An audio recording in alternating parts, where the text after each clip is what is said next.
today.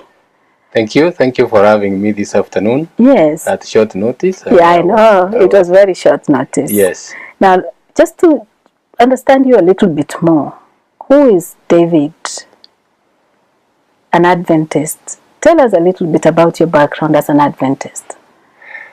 Yes, my name is David Kenani Maranga. I come from Nyamira County. My home is at a place known as Ronga. That's where I went to primary school. Mm-hmm. I went to secondary school at Maranga High School, Kisii High School, then the University of Nairobi. After University of Nairobi, I worked in Nakuru as a lawyer in private practice for 25 years. Then in October 2003, I was appointed a judge of the High Court and posted to Mombasa. From Mombasa to Nakuru, Nakuru to Nairobi. Now I'm a judge of the Court of Appeal. I'm in charge of the Kisumu station of the Court of Appeal. I mean, like now you've just found me here because of an assignment. I'm doing, and that's why I'm in Nairobi. Otherwise, I would ordinarily be in Kisumu. Okay. Yes. Now, Elder, when did you become an Adventist? I was first baptized into the Adventist Church on 30th of October, 1965. But I backslid, came back in 1991. I've been in church since 1991. Yes. You know, many people think that when one becomes a lawyer, it's very difficult to balance between your relationship with God and the kind of profession that you have taken. How do you manage to strike the balance? For me, it is not difficult at all.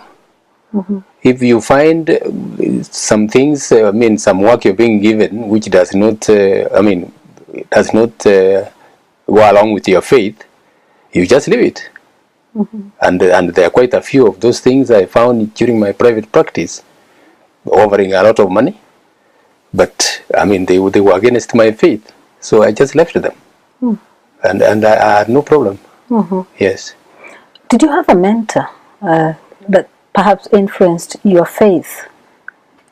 I had Pastor Moindi in my local church in Kisii. He's now late.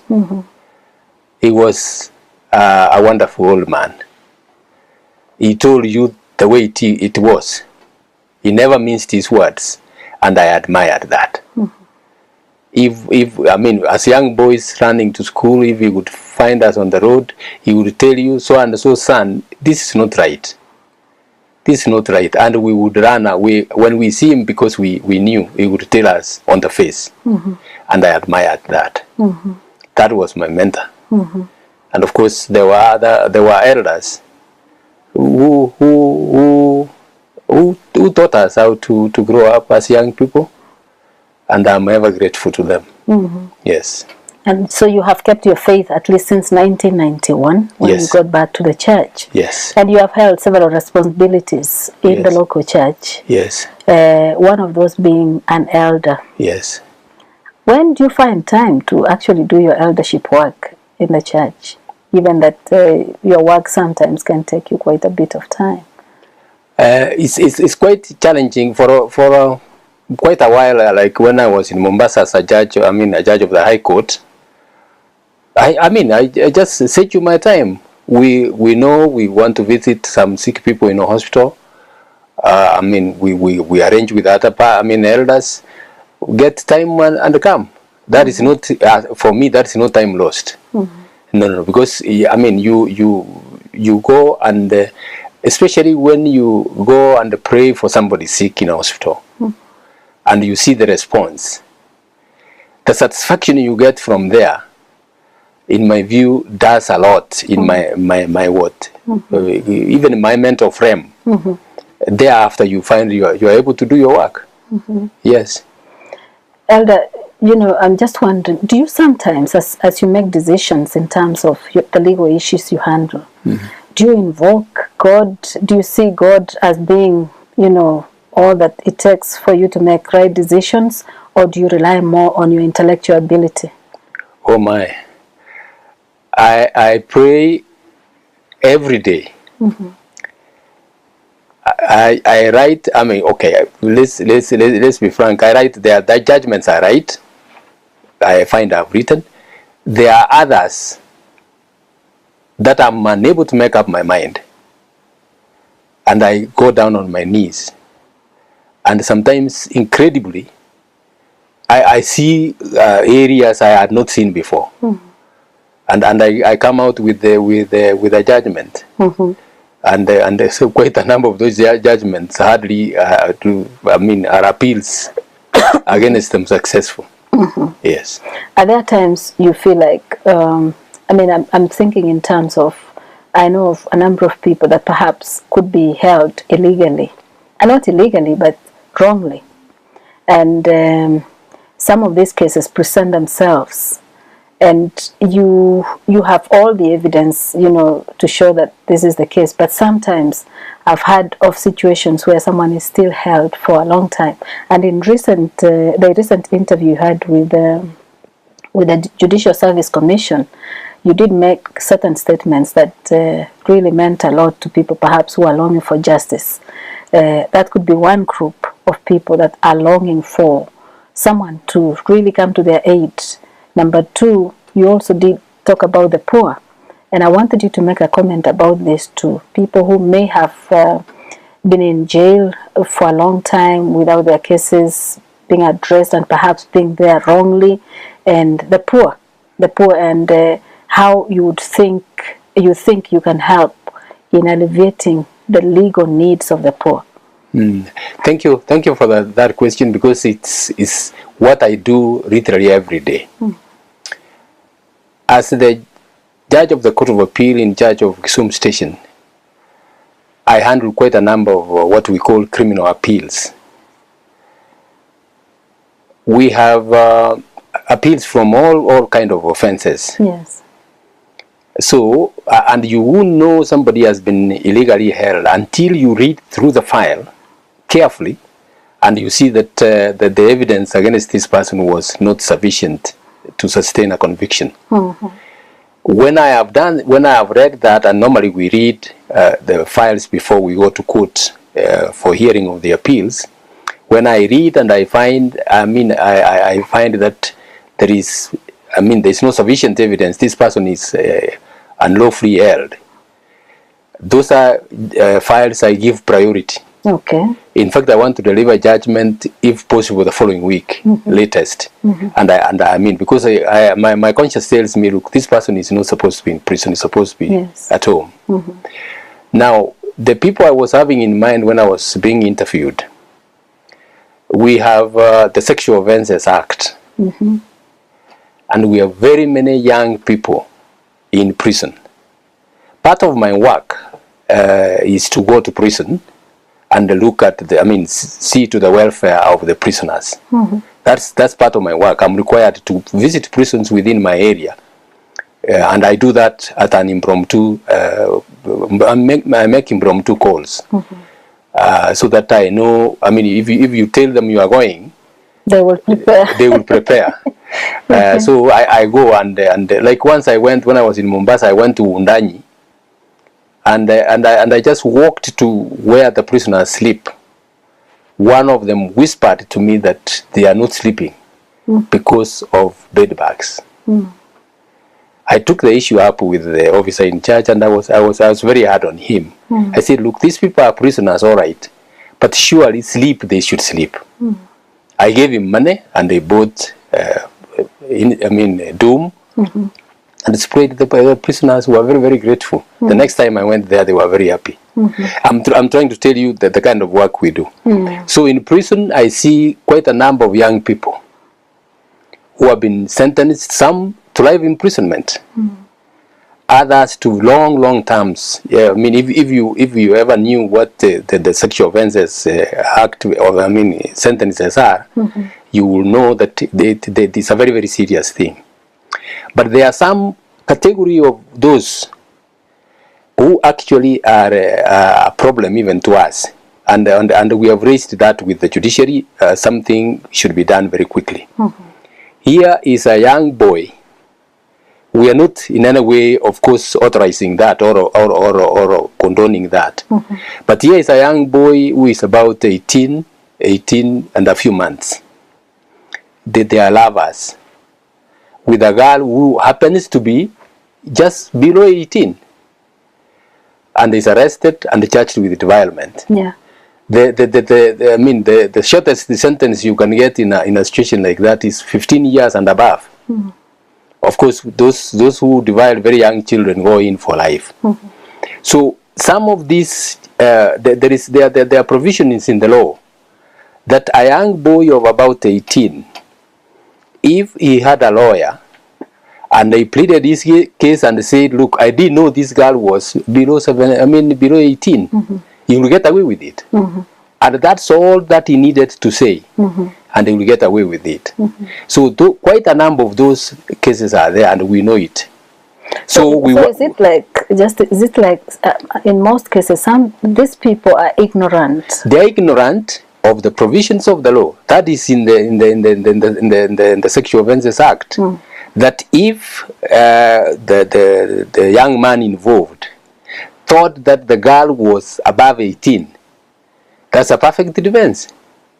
That's a perfect defense, but that defense doesn't come unless somebody has a lawyer.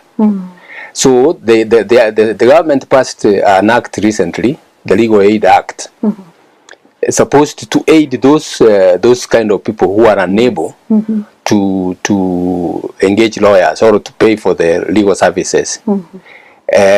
If I were to be appointed the Chief Justice, because that comes under the mandate of the Chief Justice, that's one issue I will follow seriously, to get these people to get legal aid. It's not only in criminal cases. By the way, that act will help even other very poor people with even land cases. Very poor widows who have cases in court, and we see they are suffering. So if that act is passed, those people will now be directed to see lawyers who will be paid by the government, and they will get assistance. Okay. So that's what I was referring to. Okay. Yes. Yeah, that makes sense, really. People need legal representation. Correct. Now, the other issue that you touched on, and it made headlines, is where you say that you will not compromise charge for work.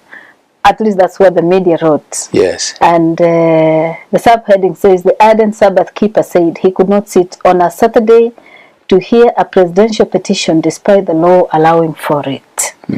And I have two questions on that. Number one is, people would argue that, the Bible says if a cow fell into a pit, you can rescue it. And a presidential petition, for instance, is such an urgent matter for the country that the judge should give in just for 2 hours, maybe 3 hours, or maybe half a day, and make up for the rest of the day.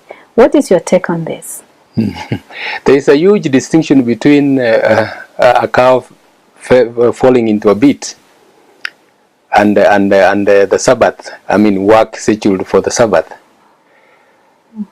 A cow falling into a pit, you are relieving pain if it has not died. You are relieving, it is a matter of life and death.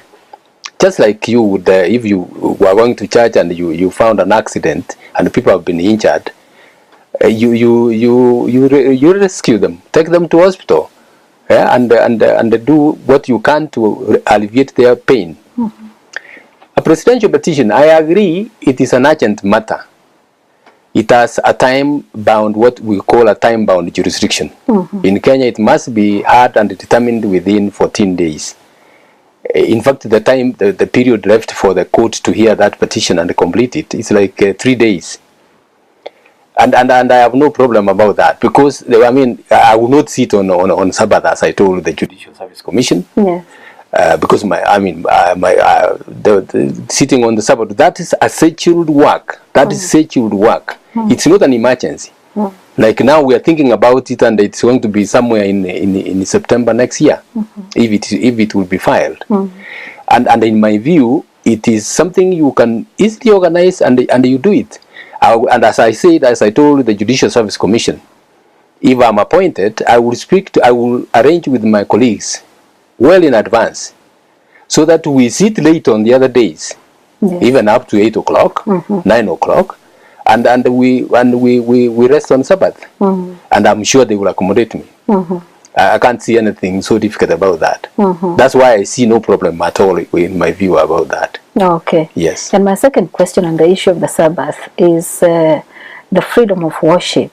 In the, I mean, not just in the recent past, but there have been cases, sporadic cases of situations where some, perhaps children, let me say, because they may not make decisions on their own, although it is enshrined in the Constitution that there is the freedom of worship, you would find that there are cases, especially in educational institutions, where young people are forced to go for classes on Sabbath. How can these people be helped? Because the Constitution states it, but I know of cases where students are still expelled from schools for standing for God and that Sabbath worship. For me, that's not right. The Constitution gives freedom of worship.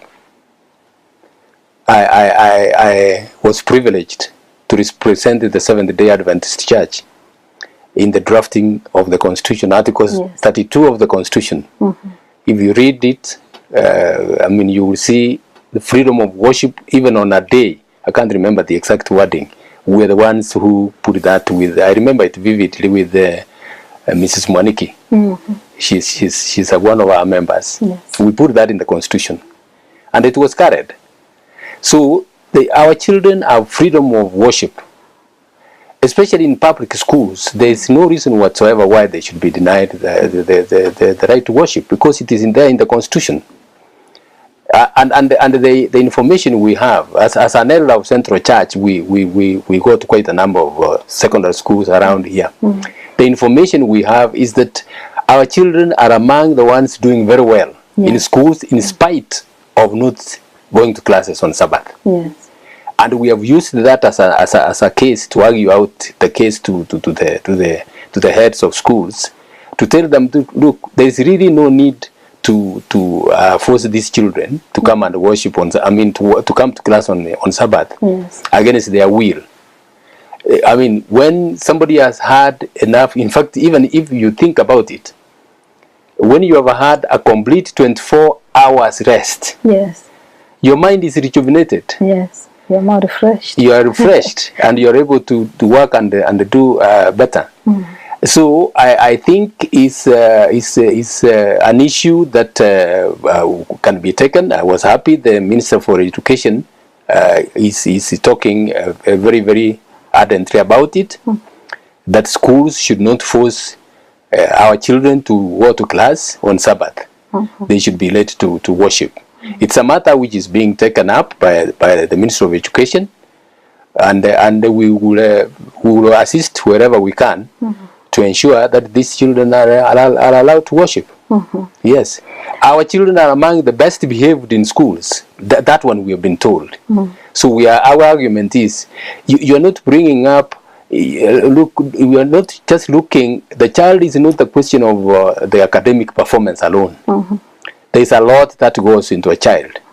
If you can get a child to be brought up in church, and he avoids drugs, which are a problem in the country these days, what better thing could you do than allow these children to go to church and worship? Church, we worship there, we teach our children to tell them, look, these are acts like these are evil.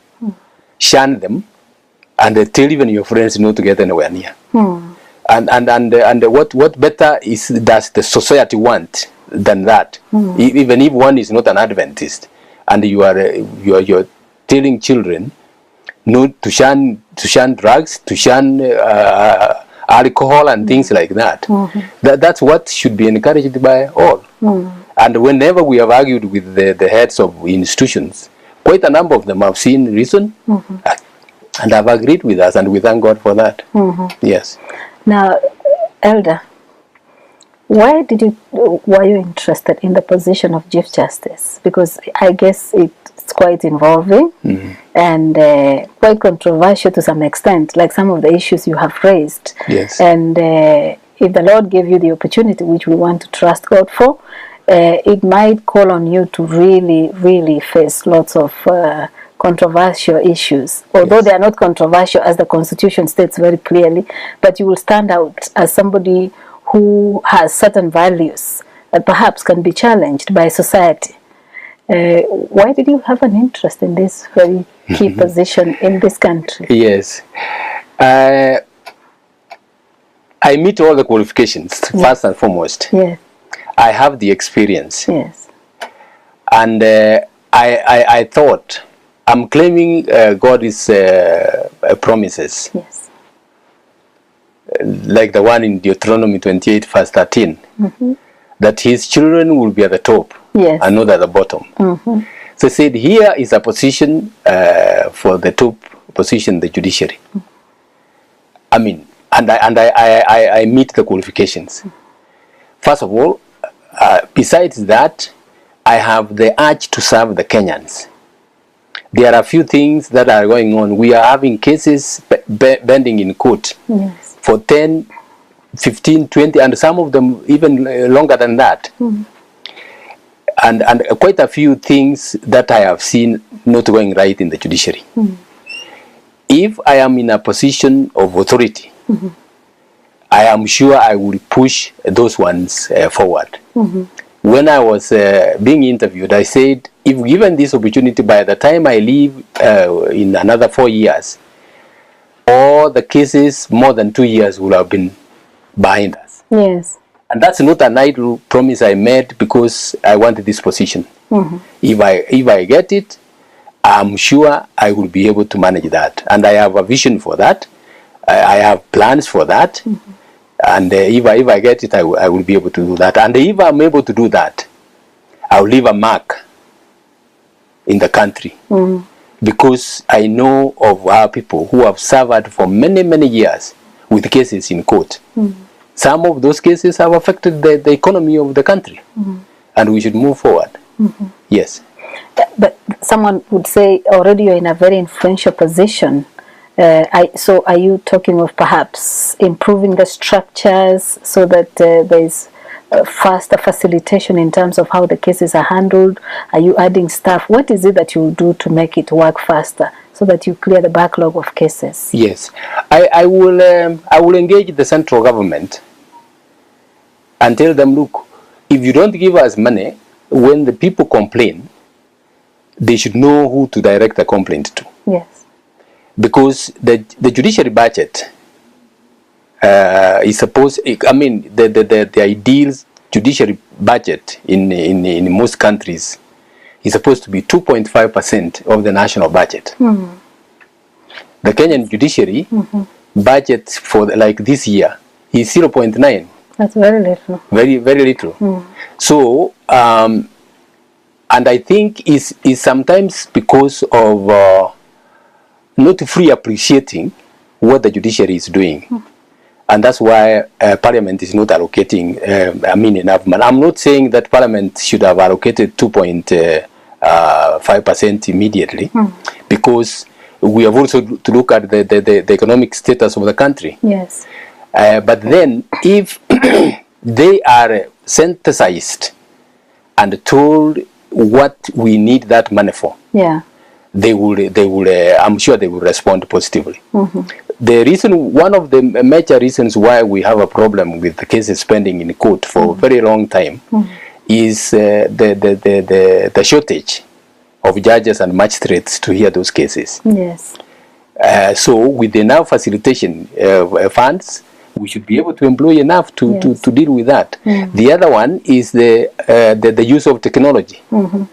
You know, our proceedings are manual. Yes.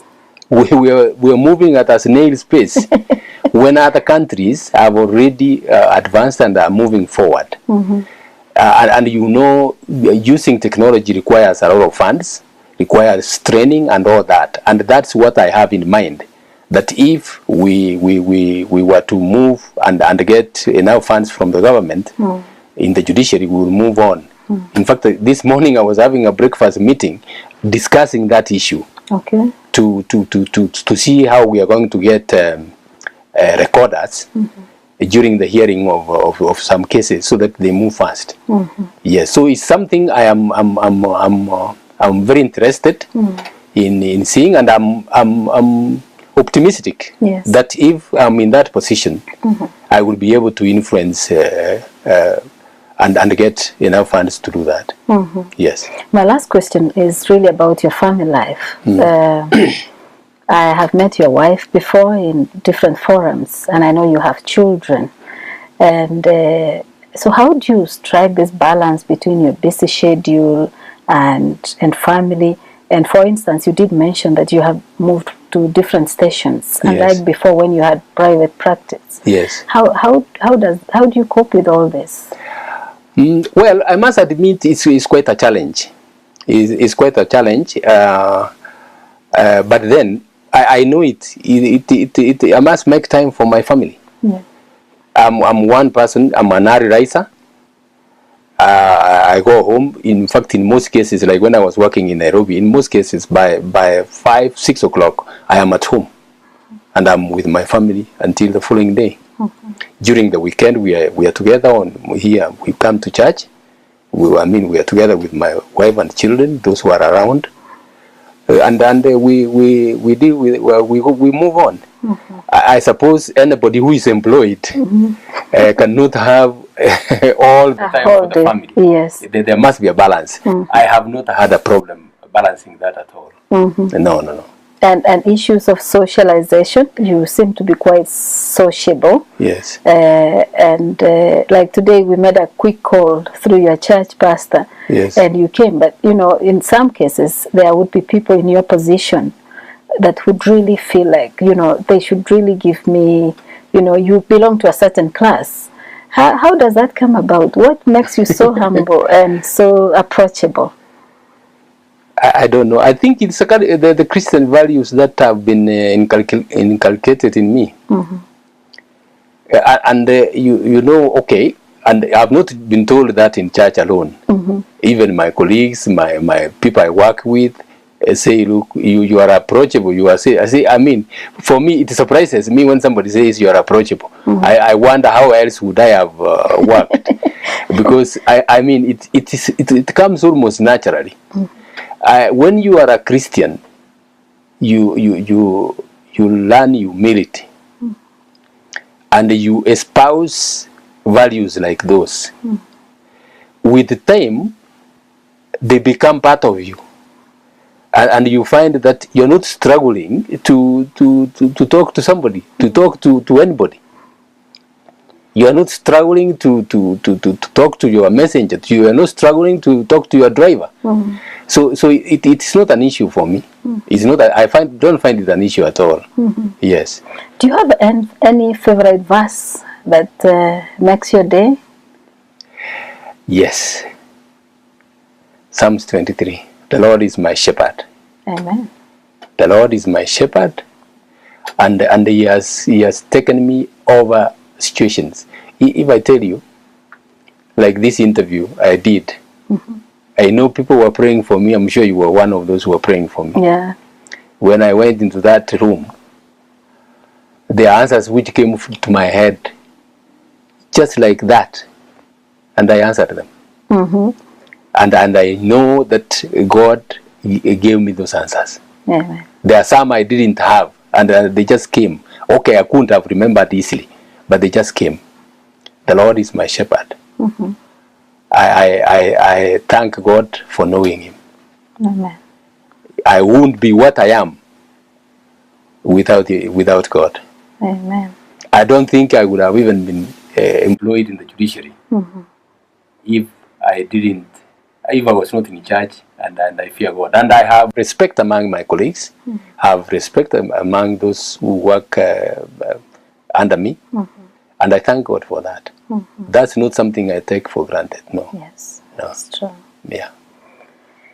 We have been talking to Justice David Maranga, a member of the Seventh-day Adventist Church and an elder of the church, and he serves this country, Kenya, and he has parted with very good words. Psalms 23, the Lord is my shepherd. That's a good note to end the program today. we look forward to having Elder again. Thank you. Elder, we want you to come and educate the Kenyans on legal issues.